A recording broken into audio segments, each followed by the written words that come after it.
you because of me. If someone you don't know is outside your house, what do you usually do? Shut the windows and lock the doors and pull the curtains closed and hoping that'll send a message, you're not welcome here, you're not coming in here. And that was Jericho. What is this?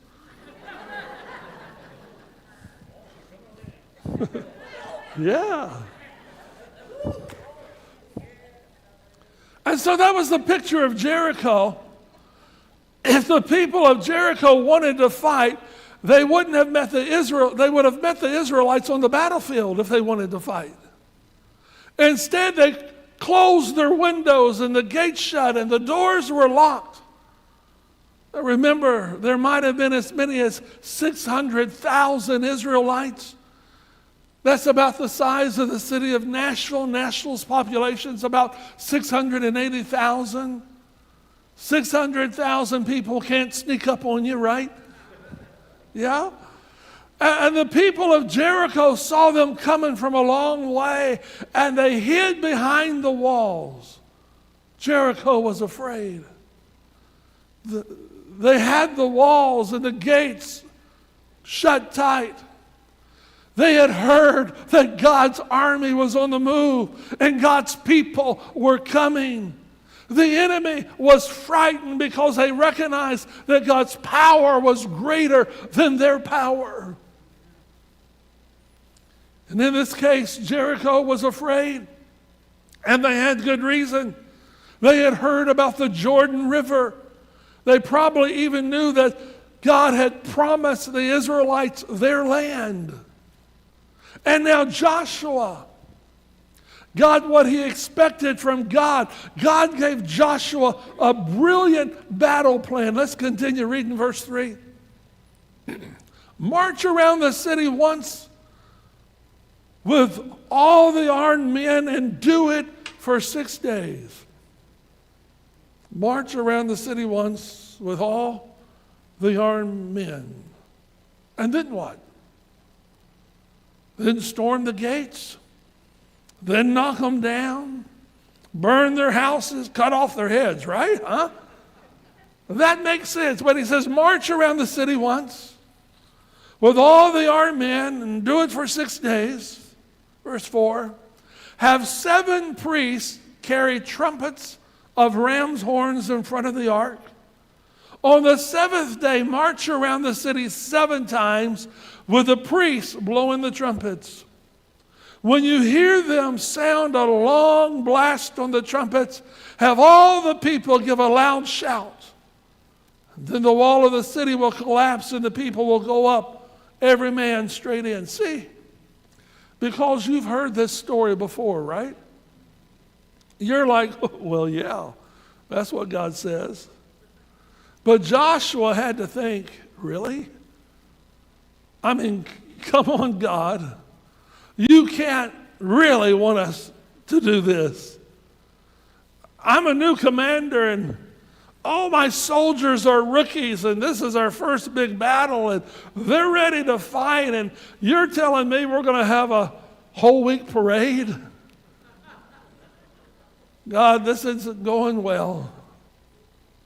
If you didn't know the end of the story, this sounds like the most ridiculous plan ever. But remember that Joshua had a face-to-face meeting with God. There's no way Joshua maybe would have believed it other than God met with him. He would have talked it up as a wacky dream or too much pizza the night before, right?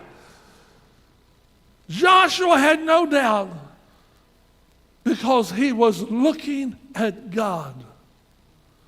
And God said, we're going to have a really cool parade followed by big marching band and people cheering, Joshua, this is going to be the coolest thing. This was an all-or-nothing leadership moment. If it failed, Joshua would be done as a leader. You don't recover from that kind of thing. So we need to remember this. God's instructions don't always make sense. What God says doesn't make sense to you, but it makes perfect sense to God. God has an agenda, and so write this down. If it can only be God's plan, then it will only be for God's glory. Amen. Verse 6, so Joshua the son of Nun called the priests and said to them, take up the ark of the covenant of the Lord and have 7 priests carry trumpets in front of it. And he ordered the people, advance, march around the city, with the armed guard going ahead of the ark of the Lord. And when Joshua had spoken to the people, the 7 priests carrying the 7 trumpets before the Lord went forward, blowing their trumpets, and the ark of the Lord's covenant followed them. The armed guard marched ahead of the priests who blew the trumpets, and the rear guard followed the ark. All this time the trumpets were sounding. But Joshua had commanded the people, do not give a war cry, do not raise your voices, do not say a word until the day I tell you to shout, and then shout. I'd love to know a little bit more about how Joshua communicated the plan to the people. Can you imagine? Hey guys, it's going to be really cool. We're not going to fight. And he said, get this, you're going to love this. It's going to be so much fun. We're going to walk. We're going to walk around the city. We're going to put the Ark of the Covenant in front, and then we're going to put some guys out there playing trumpets, and they're just going to play the trumpets forever. All right, are you ready?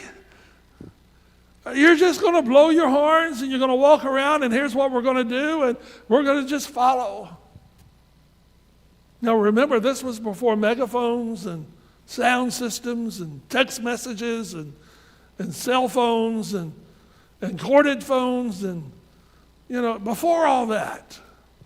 So Joshua couldn't just speak to all of his men at one time. Instead, word was passed down from person to person all through the huge crowd. And by the time it hit the end, people had to be reacting the same way you would react. Same way when you get a stupid forward on Facebook, huh? What is this? And as the word passed, guys were saying, we're doing what? Ask again, you must have heard wrong. We're not doing that. That's not how you fight. I've never fought a battle, but I know that's not how you do it. It would have been fun to listen to the conversations, Hey, Ben, what do you think about this parade thing? I know we've never fought, but, what have they got in mind here? The Israelites obeyed the nonsense instruction because this was the same group that had crossed the Jordan River.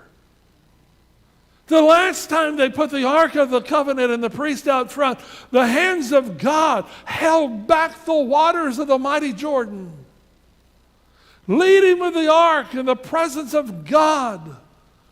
It worked perfectly that time.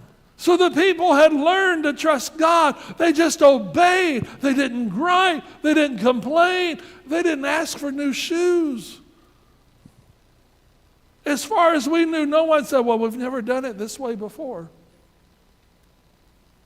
Or I've read about things like this on the internet, and it doesn't end well. We better be careful. Well, when I was growing up, y'all still with me? We have no record that someone said that the music was too loud, or I don't like the song the trumpets are playing. I can't walk to that kind of music. If they want me to walk, I'm going to walk to the kind of stuff I heard when I was a kid. Hello? This is not my kind of walking music. As far as I know, nobody said, it's just too hot out here. I'm not going. Or it's too cold, depending on how the sanctuary is feeling right now, right?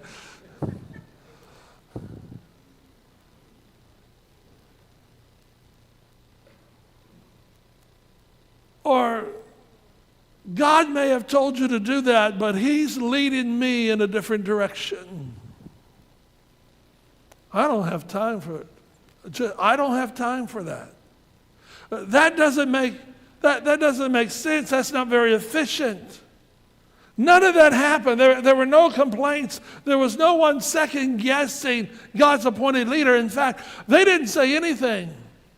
They were every leader's dream team. Remember, Joshua had told them, don't say a word until the day I tell you to shout. And that's rather remarkable.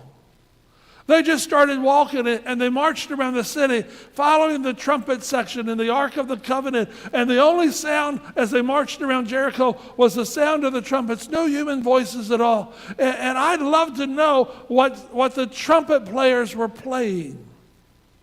We don't know. But they must have been in good shape. I mean, doesn't it take a lot of gusto to blow a trumpet, huh?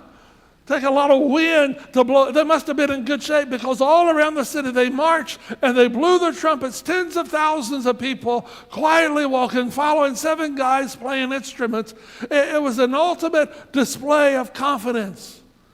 Come get in. We're right here, right outside the wall. We're so concerned about you, and we're so concerned and afraid of you that we're having a parade. Come on now. Verse 11, so the ark of the Lord carried around the city, circled it once. Then the people returned to the camp and spent the night there. Again, this part of the story is skeptic. And I want to know what they said when they went back to their tent. Think about it. Hi, honey, I'm home. What did you do today? I walked. I know you don't like a lot of walking. What else did you do? Nothing. I just walked. Didn't say a word. I just walked. Well, fine, if you don't want to tell me. I just been here with the kids all day. I've got a little dinner made. If that's all the information you want to give, I walked. All right. Well, that's what I did, and I didn't talk. I didn't fight. I walked.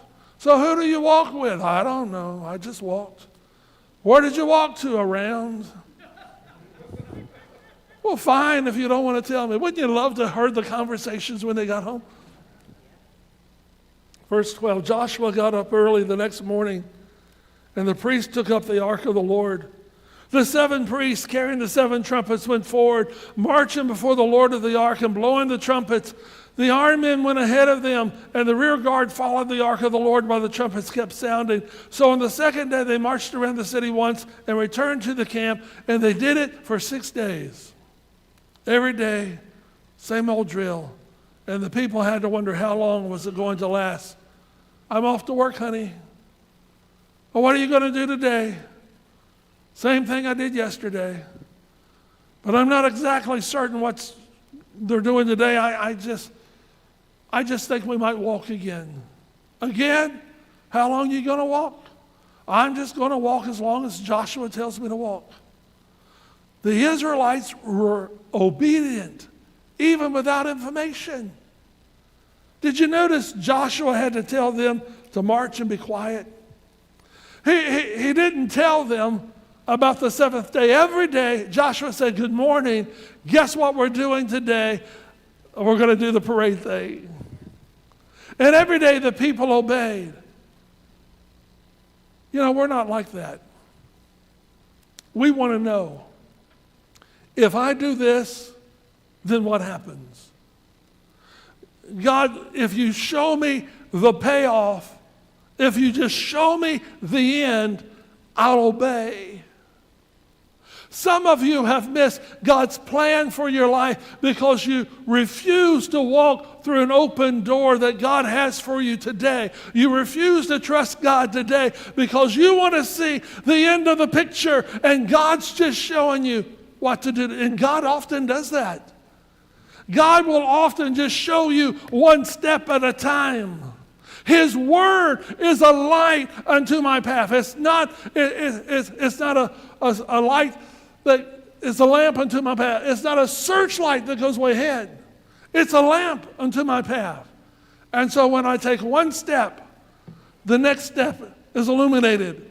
When I take the next step is illuminated. And that's just the way God works. God doesn't always show you what's ahead. We got to trust God with what He has to do for us today without knowing what the reward is, without knowing. That's a lot of trust. You're only willing to obey God if God reveals the entire plan. But you short circuit the plan of God because you're only willing to obey if it makes sense, or if it doesn't last long, or if you can see the final outcome. I'm sorry, God, that just doesn't make sense to me. I don't see any possible way that could work, Lord. This can't be your plan. God wants to give you the city, but you refuse to take a walk. See, this story illustrates the difference between faith and trust. This wasn't a faith walk. This was a trust walk. They didn't know what they were walking for. Joshua didn't tell them about the meeting with God. They hadn't been told that they were going to take the city. For all they knew, they were just walking. But they trusted their leader, and they trusted God, and they just walked. It's faith, if God said walk and pray, that God will give you the city. But it's trust when God says just walk. Just walk. That's trusting God. And I wonder how often we miss the victory because we're unwilling to trust. You've heard me talk about, when I grew up in a small church. And I remember a song from the old days, and it just went, trust and obey, for there's no other way to be happy in Jesus. Yeah, you heard it, but to trust and obey. Now, I understand the theology may be a little off because sometimes obedience isn't being happy, right? Talk to your children about that and see if obedience is happy, right? And sometimes they obey, but they obey kicking and screaming, right?